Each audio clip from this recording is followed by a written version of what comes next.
Hello, my beautiful ladies. How are you guys? Welcome to a new episode of the Dulce Candy podcast. Today's vibes are totally chill. I am chilling in the studio. It is a really rainy, stormy day actually in Los Angeles, and I am enjoying the darkness and the weather and the cold. I'm just like really in my element, even though I'm a summer baby and I love the sun.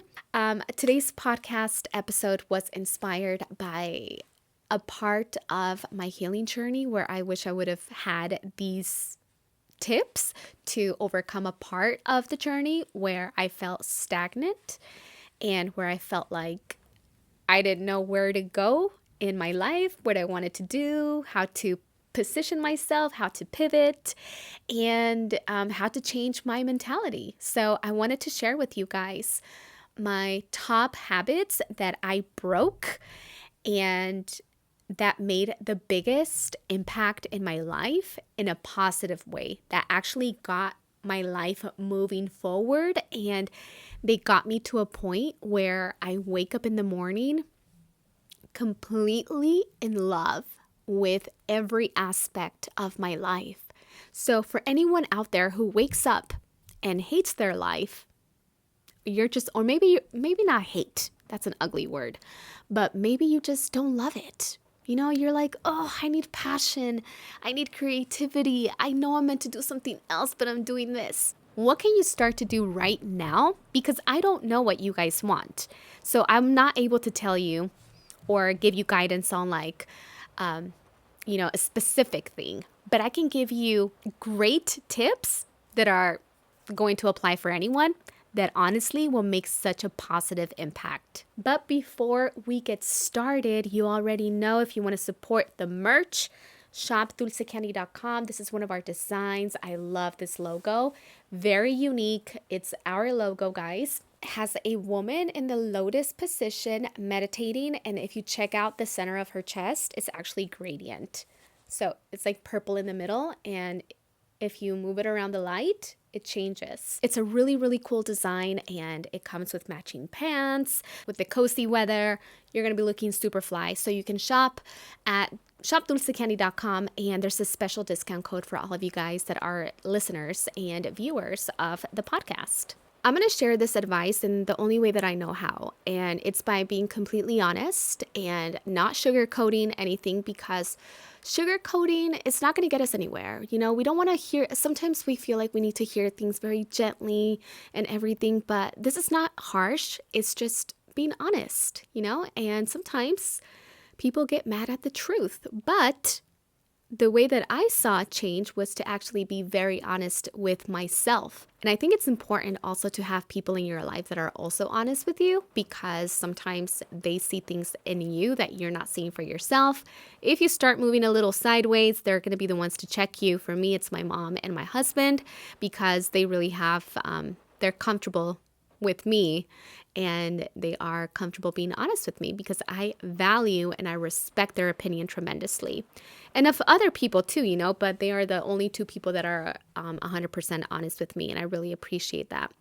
So let's start with the first one. So all of this is going to be mental, guys, because you can't change your outcome. You can't change your life by just changing things outside of you. If you guys listen to Dr. Joe Dispenza, which I highly recommend that you do, you know that he talks so much about changing our mind to change our lives. And I have been a student of his also, and I took one of his intensive workshops, which was many, many hours of just really understanding the mind and how it actually works. And I learned so much from him. And when I started to apply those principles into my life, I saw drastic change. Whatever you're hearing right now, guys, it's the rain. It's pouring, guys. It's pouring. So I want you to take out a journal and write down any of these that are kind of triggering for you, for lack of a better word. And write it down, because if you really are honest with yourself, this is when you're going to make change. You kind of get to a place in your life where you're like, I don't want to feel this way. I don't want to live this way. Enough. And when you get to that place in life and you are ready to make a change, being honest with yourself is not going to hurt your feelings. You're going to love it, and you're going to thrive on authenticity and being honest, and you're going to respect that in other people as well. And you don't want things to be said in a soft way. You want things to actually be like, well, what is the real truth here? Not what is half truth and half not, just because I don't want it to hurt my ego, right? We are so protective of our ego that sometimes we don't allow ourselves to change and evolve because we want to protect ourselves and our image and the way that we hold ourselves. And that's something that I kind of struggle with in my relationship with my husband. I wouldn't say struggle, but I catch myself when he asks me to do something. The part of me that was conditioned to be like a feminist, which I'm not, but like the part of me that was conditioned to as a young teen and in my young 20s, it was women can do anything, women are better than men. You know, I had that mentality at some point until I had children. Anyway, that's besides the conversation, but sometimes he'll say something to me and he'll be like, can you do this? And that part of me was like, don't tell me what to do, you know? But then I'm like, what is so wrong with him asking me to do something politely and nicely and kindly, you know? But that part of me was like, don't tell me what to do. So I have to check myself in those situations. But what I'm coming to is just being honest. And if you're really serious about change, you're going to be honest with yourself and you're going to make this change, and you're not going to accept any BS, because some of it can be BS. You know, some of the advice that we hear online is BS. Why? Because people want things sugar-coated. People don't want to hear the truth. They get mad at the truth. So then things are said in a way that, you know, you're maneuvering the person's situations or feelings because you don't want to say something to offend someone, because anything could be offensive in today's culture. But anyways, let's move on to number 1, negative self-talk. Okay, and listen, these are things that of course are going to take time, but also we can do them. These are not things that we can do them right now. Are you your biggest hater? Is your mom your biggest hater? Is your sister, your brother, your friend? Are you your biggest hater? Are you always like, I can't do this. I'm not good enough. I'm going to fail. Why even try? I'm so ugly. I'm so bloated. I hate my body. I hate my face. I hate my voice. I look dumb. You know what I mean? That's negative self-talk. That means, why are you hating on yourself? The reason I want to tie meditation into negative self-talk is because when we are meditating, and I've said this countless times, we are detoxifying the mind from negative self-talk also. Any kind of toxicity and even any thought, because thoughts in the mind are pretty neutral, right? So when we release them through meditation, we're letting go of all of these conditionings. So the way that I was able to do that for myself, and I don't talk bad about myself at all. In my mind is such a beautiful place to live, and it used to be hell. Like it used to be hell. I've shared it with you guys before, but my mind in the past year has been a beautiful, peaceful, loving, encouraging, accepting, loving place more than anything. And it was not like that, guys. I am 36 and I was not loving to myself all the way up until like 35. I've been on the self-love journey and I was trying to find, how do I love myself? But it wasn't until I started my meditation practice, which is more of a spiritual practice, you know, connection with the Lord, and of course my antidepressants and all the other habits, but more than anything, my meditation has allowed me to detoxify my mind from all of those thoughts.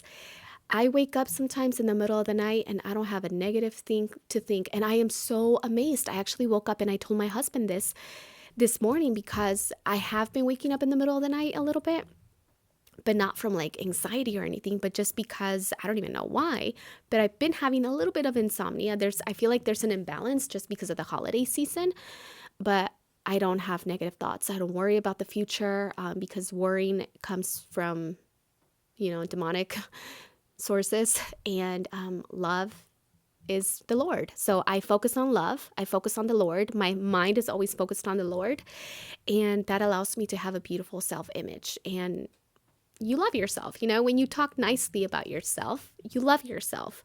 These habits are something that we can start to work on right away. But of course, it's going to be a lifelong journey, because growing and evolving as a human is until the day that we die. This is going to be going on forever, but just having the awareness and making that change in your mind in that moment is what needs to happen. So let me tell you about this bratty moment that I had in the car. So normally, so we went out to eat In-N-Out, and usually I don't like eating in the car. I like eating at home, watching something, and just enjoying my food. But for whatever reason, we weren't able to make it home right away after picking up In-N-Out. And I threw a little tantrum in the car. And I was like, I'm not eating. I don't want to eat in the car. This is going to get cold. And now I'm angry. And now I'm like starving and I'm not eating my food because I am being a brat. And my husband looked at me and he's like, you're being a brat. Like, why can't you just eat your food right now? And I had to swallow my pride because my ego wanted to be right. And I swallowed my pride and I'm like, you're right. Why am I throwing a tantrum? Why am I being a brat? I don't even want to be a brat right now. And so it's an ongoing process and journey of always checking yourself and making that change when you see that you are diverting from your goal and your path. Okay, next step, we're going to go into procrastination. Always waiting for that perfect magical moment where the stars all aligned and you finally make it happen, or you finally feel ready for it, or things finally feel right. That moment will never come, and you're just going to be wasting all your precious years waiting for the right moment. The right moment is literally yesterday when you had that thought. That is the right moment. So the next right moment is right now. So we need to start taking action right this second, whatever it is. Fitness routine, eating healthier. If you had it, for example, if you are on a journey and you want to eat cleaner, right? I'm not going to use the word diet because in America, if you're on a diet, basically if you eat good, if you eat healthy, you're on a diet. I don't understand how that makes sense to me. But when I say diet, I'm not saying like eat salad and water and that's it. I'm just talking about eating healthy. So let's say you wake up in the morning and you have something unhealthy. And then you're like, well, I already messed up my breakfast, so I guess I'll start tomorrow, right? That's not the right attitude. The right attitude is like, okay, well, I made a bad choice. This was a choice. I didn't have a healthy breakfast, but I'm going to have a healthy lunch and a healthy dinner, and I'm going to drink lots of water. And tomorrow I will make a better choice, right? So it's not waiting for a perfect moment or delaying what we need to do. Next one I wrote down is excessive social media use. I don't know about you guys, but even if you consume healthy content, being on the phone is so unhealthy. It never leaves me feeling good. First of all, I love social media. I love connecting with it, and I really feel like it's all about how you approach social media, because my old mentality was a very negative view on social media, so I hated it and it almost felt like a burden. But now I absolutely love it because I connect with my audience and I get to be creative and create my own life, right? Build my own reality using such a powerful tool. So for me, I do not consume a lot of social media because I know what it does to me. I know I never go on TikTok and just mindlessly scroll because it does not leave me feeling good at all. Even if I'm scrolling and seeing positive content, it's just the short attention span and the need to consume, the addiction feels incredibly unhealthy for me. So instead of consuming, I moved to creating, and I focus the majority, if not 95% of my time creating content instead of consuming. So if you are a creator, which most of us are nowadays, we have businesses and we need to be on social media, and you're feeling that you're not having a positive relationship with social media, it might be due to the people that you follow, your algorithm. So again, unfollow people. If you're following people who are triggering you in some way, making you feel bad, maybe you're seeing a lot of graphic images that you don't really want to see, make sure that you unfollow, you mute accounts if you don't want to unfollow people, because unfollowing is a big, in today's day and age, it's kind of like the ending of a friendship or relationship interestingly enough, but it's true. So if you don't want to cause any issues, just mute the person. Have more control of it. Have more control of what you see on social media, to the extent of knowing that you also don't really have a lot of control, because the algorithm is just going to throw whatever it wants at you. Perfectionism. Oh my gosh, who is a recovering perfectionist here? This is such a, I feel like something that a lot of people take pride in, like, I'm a perfectionist. I just want things to be perfect. That's just me, things just need to be so perfect. But perfectionism is not real. And a lot of the times, like I said this before, you don't even do things because you're waiting for things to be perfect. Or if you're a creative person, an artist, just a creative person in general, and you're creating something and you don't put it out to the world because it's not perfect, you're never going to put anything out, right? Prime example, I've talked about this a lot, my podcast. I did not wait for the perfect opportunity to come to me in order for me to launch a podcast. I just went ahead and did it, and I'm learning as I go, and I'm not waiting for perfectionism in absolutely anything, because it's not real, guys. It's not real. No matter what social media says, perfectionism does not exist. And eventually you'll get to a place where it's almost perfect, but even that is going to be like 1 in a million. And it's just not real. So don't wait for things to be perfect in order for you to do something, okay? Just start and learn as you go, no matter what it is that you're doing. Self-doubt. We got to kill the habit of thinking that we're not good enough, or that we can't accomplish anything or do anything. If you believe that, that is a limiting mindset. And the only reason that maybe you are experiencing limits is because you believe that you're not capable. If you believed that you are capable, you will do it. And if you fail, you will see that as a blessing. You're not going to see that as a crush to your ego. So self-doubt is something very important to overcome, because if you don't doubt yourself, you're going to try anything.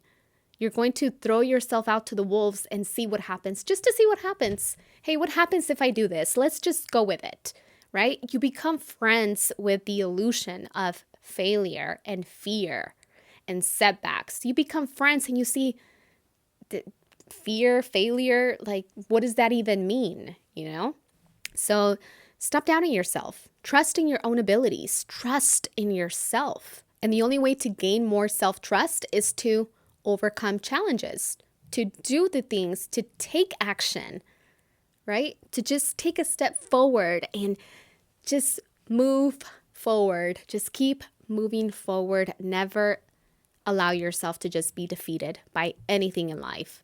Next up, complaining. Complaining does absolutely nothing. I don't complain ever. And listen, I'm not perfect, and I don't want to appear as like I'm perfect and holier than thou. Never will I ever do that. But I'm being so honest with you because I'm not going to complain. And if I do complain, I'm going to check myself right away and be like, what are you doing? Like, we're not going to live in complaining. Complaining gets us nowhere.